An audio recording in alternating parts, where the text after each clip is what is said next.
Je veux parler des rapports entre les juifs et l'alternance équinoxialité-solstitialité. L'équinoxialité favorise l'affirmation de la présence juive dans le monde et leur donne le pouvoir de certaine manière, les rend indispensables et incontournables. En revanche, la solstitialité, qui alterne de 7 ans en 7 ans avec l'équinoxialité, les met à l'écart, ou plus exactement leur donne une obligation de s'immerger dans le monde non juif.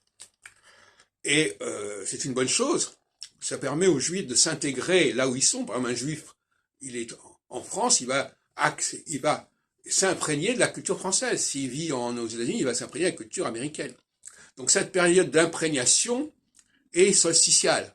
À ce moment-là, le juif s'intègre dans une culture donnée. Généralement, d'ailleurs, il l'intègre si bien qu'il arrive à la retravailler, à la reformater, ce qui est un autre problème encore. Mais cette intégration, justement, va lui permettre, en phase équinoxiale, d'agir et d'intervenir sur cette culture dans laquelle il s'est immergé, à laquelle il s'est initié. Inversement, les non-juifs, en phase solstitiale, ils vont se renforcer dans leur dimension culturelle, leur dimension créatrice au sens humaniste du terme, et non pas au sens théologique.